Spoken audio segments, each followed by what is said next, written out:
బంగాళాఖాతంలో ఏర్పడ్డ అల్పపీడనం మరికొన్ని గంటల్లో వాయుగుండంగా మారనుంది. అల్పపీడన ప్రభావంతో ఏపీ, తెలంగాణలో వర్షాలు కురుస్తాయని వాతావరణ కేంద్రం ప్రకటించింది.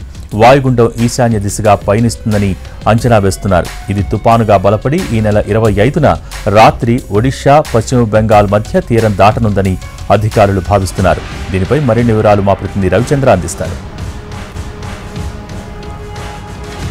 ప్రీ మాన్సూన్ సీజన్లో తొలి అల్పపీడనం ఏర్పడింది. ఇది క్రమేపీ బలపడి వాయుగుండంగా మారుతుందని వాతావరణ శాఖ అంచనా వేస్తోంది. ప్రస్తుతం విశాఖ తుఫాను హెచ్చరిక కేంద్రం డైరెక్టర్ సునంద మనతో ఉన్నారు. మేడం, ఈ సిస్టమ్ ఎక్కడ జనమవుతుంది? ఇది క్రమేపీ బలపడుతుందని అంచనాలు ఉన్నాయి. ఏ దిశగా కదిలే అవకాశం కనిపిస్తోంది?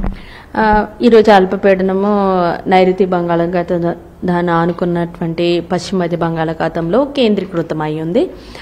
రానున్న 2 రోజుల్లో మరింత బలపడి ఈశాన్య దిశగా కదులుతూ మధ్య బంగాళాఖాతంలో వాయుగుండంగా మారే అవకాశం ఉంది.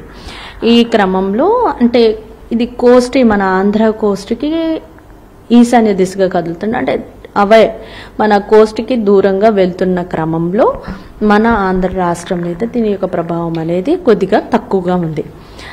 అంచేతనే రానున్న 5 రోజులు కూడాను తేలికపాటి వర్షాలు కోస్తా ఆంధ్ర అలాగే రాయలసీమ జిల్లాల్లో ఉంటాయి. వాయుగుండం అయిన తర్వాత ఏమైనా క్లౌడ్ బ్యాండ్స్ మన దగ్గరకు వస్తే అనేది ఫర్దర్గా దాని యొక్క మూమెంట్ ఏ విధంగా ఉంది, ఏ స్టేట్స్ ఎఫెక్ట్ అవుతున్నాయి అనేది అంతా కూడాను అంచనాలు మనకి వాయుగుండం అయిన తర్వాత క్లియర్గా ఉంటాయి. అంటే మీరు చెప్పినట్టు మేడం, ఇది ఇప్పుడు వెస్ట్ సెంట్రల్ వే అనుకుని ఉంది కదా, ఇది కొనసాగేటప్పుడు అంటే ఇది వెస్ట్ సెంట్రల్ వే నుంచి ఆంధ్రప్రదేశ్ తీరం వెంబడి కొనసాగే అవకాశం కనిపిస్తుంది.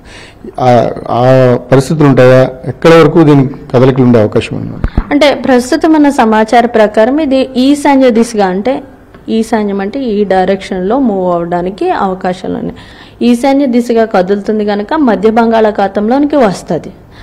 మధ్య బంగాళాఖాతంలోనే దాని యొక్క విస్తీర్ణం అంతా కూడా ఉంటుంది. ఎక్కువ క్లౌడ్ బ్యాండ్స్ కానీ సముద్రము రఫ్గా ఉండడం అవన్నీ కూడాను ఆ పరిసర ప్రాంతాల్లో కేంద్రీకృతమై ఉంటుంది.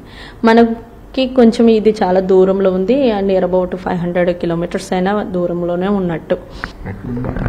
ఏపీ తీరానికి దాదాపుగా తుఫాను ముప్పు అయితే లేదని వాతావరణ శాఖ అంచనా వేయగలుగుతోంది. పెద్దగా తుఫాను ప్రభావం ఉండకపోవచ్చు అనే అంచనాలను అయితే ఐఎండీ వేస్తోంది.